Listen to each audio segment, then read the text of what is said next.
Story 1. The Unexpected Guest. It was a chilly October evening when Sarah found herself alone in her family's sprawling countryside home. Her parents were out of town for the weekend, and her older brother had gone to stay with friends for a few days. At 17, Sarah was used to being alone, but tonight, the house seemed eerily quiet.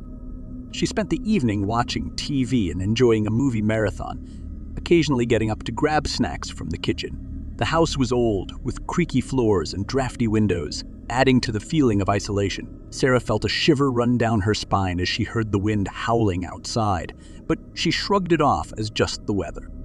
Around midnight, Sarah decided to head to bed. As she was making her way upstairs, she heard a strange noise coming from the kitchen, a faint clinking sound, like metal hitting the floor. She froze, listening intent. The sound continued intermittently, and her heart began to race.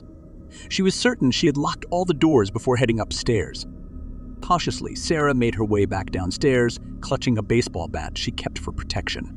The noise grew louder as she approached the kitchen. She turned on the lights and scanned the room, but there was no one in sight. The kitchen seemed exactly as she had left it, except for a strange detail. The kitchen door, which led to the backyard, was slightly ajar. Sarah's fear intensified as she approached the door. The wind outside had picked up, causing the door to swing back and forth slightly. She took a deep breath and closed the door securely, locking it behind her. The clinking noise had stopped, leaving the house in an unsettling silence. Just as Sarah was about to return to the living room, she heard a loud crash from upstairs. She gasped, her mind racing. It sounded like something heavy had been dropped. She grabbed her phone and dialed her parents' number, but there was no answer, only the dead tone of voice. With trembling hands, Sarah decided to investigate the noise. She crept up the stairs, her footsteps echoing in the quiet house. As she reached the top, she noticed that the lights in the hallway were flickering. She hesitated for a moment before continuing to her brother's room, where the noise had seemed to originate. When she opened the door, she was met with a horrifying sight. The room was in disarray, with furniture overturned and papers scattered everywhere. But what shocked her the most was the sight of a man standing in the corner of the room, his face obscured by shadow. Sarah's heart pounded as she backed away slowly, trying to keep her composure. The man stepped forward, revealing a face that was partially hidden behind a mask. He raised a hand and made a shushing gesture, as if telling her to stay quiet. Panic surged through Sarah as she realized the intruder was not just a random thief, but someone who had been deliberately stalking her. In a desperate move, Sarah turned and fled down the stairs, her footsteps pounding loudly in the silent house. She grabbed her phone again and dialed 911, explaining the situation as clearly as she could. The operator promised to send help immediately. Sarah waited in the living room, her fear mounting with every passing second. She could hear the intruder moving around upstairs, the sounds of footsteps and creaking floorboards sending chills down her spine. It felt like an eternity before she finally heard the sirens of the police arriving.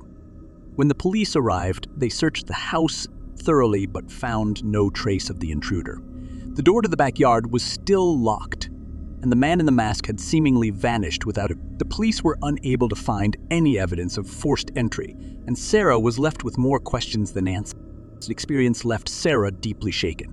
Despite the police's assurances that the house was secure, she couldn't shake the feeling of being watched. She made sure to keep the doors and windows locked at all times and avoided being alone in the house whenever possible. The memory of the masked intruder remained with her, a haunting reminder of the dangers that can lurk even in the most familiar places. Story 2. The Babysitter's Call. And Emily had always enjoyed babysitting for the Harris family. They lived in a charming old house on the edge of town, and Emily liked the quiet, suburban atmosphere. It was a Saturday night, and the Harris family had gone out for dinner and a movie, leaving Emily in charge of their two young children, Lily and Max. The night started off uneventfully. Emily made the kids dinner, helped them with their homework, and put them to bed. By 9 p.m., the children were asleep, and Emily was settling down on the couch with a book, enjoying the rare moment of peace. Around 10 p.m., Emily's phone rang. It was a call from an unknown number. She hesitated before answering, assuming it might be a wrong number or a telemarketer. To her surprise, the voice on the other end was a gruff, unfamiliar man's voice. "Hello," Emily said, trying to sound calm. There was a moment of silence before the man spoke. "Is everything okay there? Are the kids asleep?" Emily felt a chill run down her spine. "Yes, everything's fine. Who is this?" The man didn't answer immediately, and Emily could hear what sounded like static in the background. "I just wanted to make sure the kids are safe," he said finally. "I've been watching." Emily's heart raced as she tried to calm herself. "I think you have the wrong number. I'm babysitting for the Harris family. Please don't call again." She ended the call and tried to brush it off as a prank. However, the unsettling feeling lingered, and she couldn't shake the sense that something was off. She checked on the kids, who were sound asleep, and locked all the doors and windows just to be safe. About an hour later, Emily received another call from the same unknown number. Her anxiety increased as she answered, trying to keep her voice steady. "Hello?" This time, there was no response. The line was dead silent. Emily hung up quickly, feeling a growing sense of dread. She decided to call the Harris family to inform them about the strange calls and make sure everything was okay. However, the call went straight to voicemail, and she left a message explaining the situation.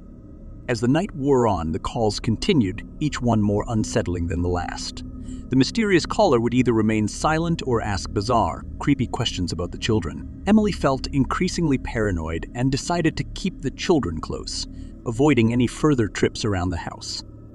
At around midnight, Emily heard a noise coming from the basement. It sounded like footsteps or something being dragged across the floor. Her fear reached a new level, and she knew she had to check it out. She grabbed a flashlight and went downstairs, her hands trembling. The basement was dark and filled with old furniture and clutter. Emily moved cautiously, shining the flashlight around. To her horror, she discovered a small, hidden door behind a stack of old boxes. It was slightly ajar, and the noise seemed to be coming from behind it. With a racing heart, Emily opened the door and found a small, dimly lit room. Inside was an old-fashioned telephone and a recording device. The room appeared to be a makeshift surveillance setup, and Emily's blood ran cold as she realized that someone had been watching her and the children from this hidden space. She quickly returned to the main floor and called 911, explaining the situation as clearly as she could.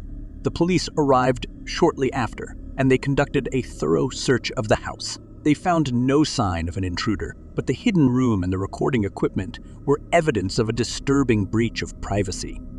The Harris family returned home to find the house in disarray and Emily shaken. The police reassured them that they would investigate the situation further, but the unsettling experience left Emily with lasting fear. She couldn't shake the feeling of being watched and took extra precautions whenever she was alone. The memory of the creepy calls and the hidden surveillance room haunted Emily long after that night. The thought of someone lurking in the shadows, watching her every move, remained a chilling reminder of the dangers that can lurk even in the safest of places.